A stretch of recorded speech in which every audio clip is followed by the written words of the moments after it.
Assalamualaikum warahmatullahi wabarakatuh. Waalaikumsalam warahmatullahi wabarakatuh. Alhamdulillahilladzi ahyana ba'dama amatana wa ilaihin nusyur. Asyhadu an la ilaha illallah wahdahu la syarikalah wa asyhadu anna Muhammadan abduhu wa rasuluh la nabiyya ba'dah. Allahumma fassalli wa sallim ala hadzal nabiyil karim Muhammadin wa ala alihi wa sahbihi ajma'in. Bapak Ibu yang dirahmati Allah, kita sambung kajian kita pada Jumat yang lalu, itu seruan Allah yang ke-13 dalam surat Ali Imran ayat 102, di mana dalam ayat yang pendek itu berisikan perintah dan larangan. Perintahnya berupa takwa. Ya ayyuhallazina amanu taqullaha haqqa tuqatih. Itu perintah yang pertama. Bagaimana takwa itu telah kita coba menguraikan sedikit pada Jumat yang lalu. Maka pada larangannya, wala tamutunna, jangan kamu mati kecuali dalam Islam. Wala tamutunna illa wa antum muslimun. Ibu yang dirahmati Allah, mati dalam Islam itu seperti apa? Akhir-akhir ini kita sering membaca ya, di dalam WA grup atau di media sosial begitu. Kalau mendengar suatu berita tentang sebuah kematian, oh bapak itu meninggal dunia, ibu itu meninggal dunia, hamba Allah meninggal dunia, maka banyak sekali yang menulisnya mudah-mudahan husnul khotimah. Dan jarang yang mengucapkan innalillahi wa inna ilaihi raji'un. Mudah-mudahan husnul khotimah. Sebenarnya ucapan seperti itu tidak perlu lagi. Mudah-mudahan itu yang akan datang, yang akan tiba. Jadi kalau husnul khotimah itu kita masing-masing yang mengusahakannya. Husnul khotimah itulah sesungguhnya yang mati dalam Islam. Jadi husnul khotimah yang mati. Terus bagaimana usaha kita agar kita mati dalam Islam itu, kita mati husnul khotimah? Yang pertama sekali kita harus istiqomah. Kata Allah dalam Al-Quran, innal ladzina yaqulu rabbana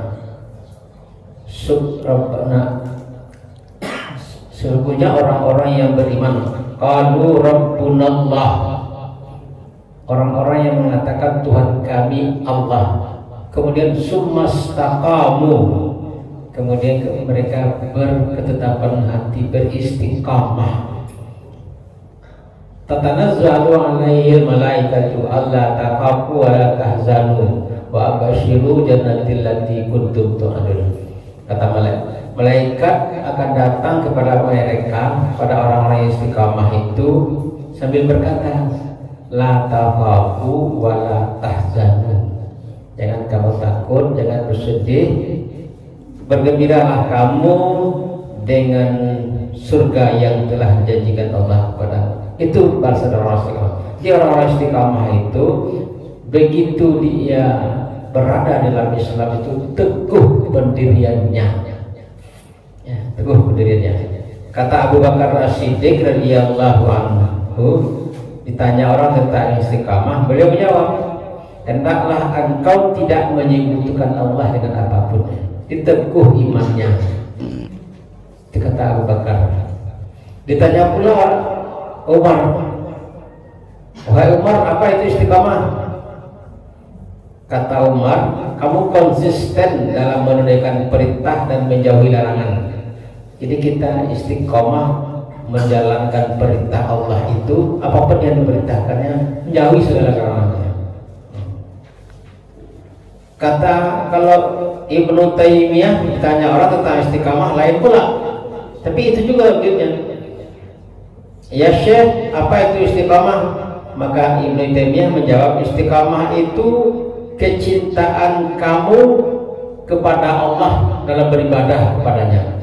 Jadi ibadah kita, sholat kita, puasa kita, zakat kita, sedekah kita, apalagi ibadah kita, haji kita, ibadah-ibadah yang lain, ibadah yang kita lakukan itu kata Ibnu Taimiyah kamu lakukan karena kecintaan kamu kepada Allah, tak ada yang lain. Begitu juga kita akan puasa, bulan Ramadan. Sudah kita mempersiapkan diri dengan segala macam hal, kebersihan lingkungan, kebersihan rumah, termasuk minta maaf sana sini, ya, minta maaf sana sini. Di media sosial kan beredar juga tuh macam-macam kalimat-kalimat yang dikirim itu, bagus-bagus kalimatnya, indah-indah, tak apa-apa. Tetapi ibadah puasa itu kita lakukan bukan karena apa-apa, tapi karena rasa cinta kita kepada Allah. Jadi kita berpuasa itu karena cinta kepada Allah. Jadi kalau sudah rasa cinta kepada Allah, maka yang lain tidak ada lagi. Allah dan Rasulnya itu yang lebih kita cintai daripada apa lain. Harta akan berpisah dengan kita. Kalau tidak kita yang meninggalkan, dia yang meninggalkan kita. Anak, istri, suami yang kita cintai suatu saat pasti berpisah. Kalau tidak kita yang pergi, dia yang berangkat. Bayangkan kita tak ada yang abadi. Sehidup semati itu seorang hidup seorang mati gitu. Tapi kalau kecintaan kita kepada Allah itu abadi. Allah akan tetap bersama dengan kita sampai kapanpun, di apapun yang kita lakukan, kata Ibnu Taimiyah, dalam rangka cinta kita kepada Allah. Nah, itu orang istiqamah. Orang yang istiqamah itu melaksanakan ibadah kepadanya, taat kepadanya, tidak menyekutukan Allah, maka ibadah yang dilakukan itu dalam rangka kecintaan kita kepada Allah. Itu yang pertama. Jadi orang yang akan mati dalam Islam itu yang istiqamah dalam hidupnya, dalam beragama. Yang kedua, takwa. Takwa telah kita uraikan kemarin. Di barang siapa yang bertakwa kepada Allah, niscaya dia akan mengadakan baginya jalan keluar dari berbagai kesulitan yang dihadapi. Min haitsu la yahtasib. Apapun kesulitan kita, kalau kita bertakwa kepada Allah, kita cinta kepada Allah, yakinlah bahwa jalan itu akan diberikan oleh Allah kepada kita. Nah, itu yang kedua. Yang ketiga, agar kita tetap dalam Islam dan mati dalam Islam itu, dan mati husnul khotimah, kita selalu berhusnuzon terutama kepada Allah, berbaik sangka kepada Allah, jangan berburuk sangka kepada Allah. Kan ada pula kita yang berburuk sangka kepada Allah. Kadang-kadang karena kesulitan berburuk sangka kepada Allah. Bagaimana orang berburuk sangka kepada Allah? Menyesali nasib yang dihadapi, nasib apapun, baik secara ekonomi, secara kehidupan, secara kesehatan. Ada orang yang menyesal. Deh, kalau apa kalau dibawa, kebantu ikawan kau, itu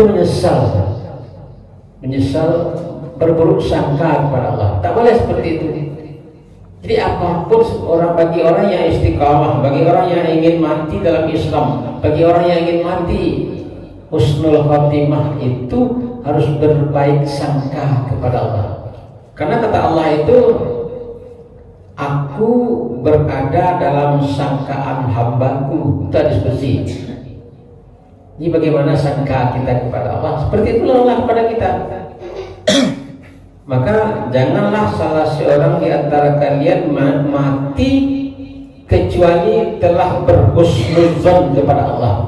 Jadi mati kita, sebelum kita mati itu, di saat kita mati itu kita tetap husnuzon, berbaik sangka kepada Allah. Nah, berbaik sangka kepada Allah itu harus dimulai dalam kehidupan kita ini. Kita harus berbaik sangka kepada orang lain. Berbaik sangka kita kepada tetangga kita, kepada orang lain, kepada siapa saja, maka kita akan berbaik sangka kepada Allah. Karena apapun yang kita hadapi, apapun yang kita lihat di tengah-tengah kehidupan kita itu, semua atas izin Allah. Ini seperti kita mengaji pada itu kan, apapun ayat Al-Quran itu dalam rangka ketauhidan kita kepada Allah. Maka kehidupan kita ini pun dalam rangka menguatkan tauhid kita kepada Allah. Kita jalan pulang nanti ketemu di jalan, mungkin entah kenapa waktu itu ada aja dari sana. Nah, kalau kita berbaik sangka kepada Allah pada saat itu kepada orang lain, maka kita akan ambil batu itu. Ini disediakan oleh Allah untuk saya beramal. Disangka di batu itu disediakan, batu kerikil kecil itu yang ada di jalan itu disediakan oleh Allah untuk kita menjadi amal sedekah kita. Jangan lupa dong, aku siaran letak batu juga barang saya letak. Itu berburuk sangka kita kepada orang, berburuk sangka kita kepada Allah. Tak boleh. Jadi agar kita mati dalam Islam itu selalu berbaik sangka. Yang keempat, jujur. Jujur itu, hai orang, perintah Allah dalam surat Taubat, hai orang-orang yang beriman, bertakwalah kepada Allah dan hendaklah kamu bersama-sama dengan orang yang benar. Baik Bu yang dirahmati Allah. Ini menyangkut dengan pergaulan sehari-hari, terutama pada anak-anak kita, pada generasi kita. Bergaulah dengan orang-orang yang benar. Kita pun begitu, bergaul dengan orang yang benar. Ada orang yang isi kepala itu ngicuhnya, tak ada yang apa. Itu kita tak boleh bergaul seperti itu. Jadi kalau pernah kita dengar itu, kalau kita berkawan dengan orang pandai besi, orang kapal kalau segampang, orang yang apa itu namanya, pandai besi, pergi kita ke sana.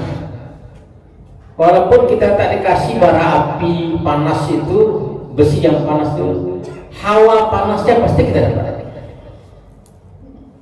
Tapi coba berkawan kita dengan penjual minyak wangi, orang jual minyak harum, ada toko kawan itu, dua itu kawan.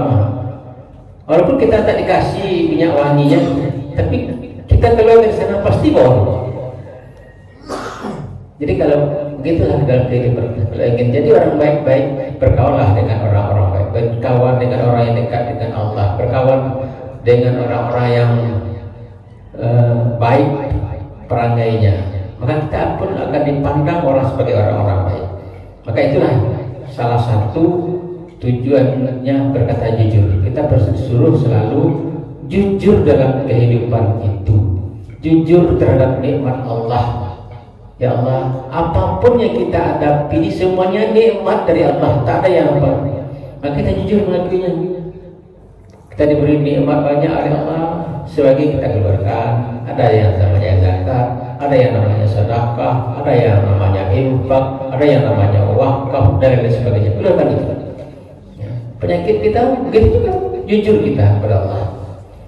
Kemudian yang terakhir, agar kita senantiasa berada dalam Islam dan mati dalam Islam itu banyak-banyak bertaubat.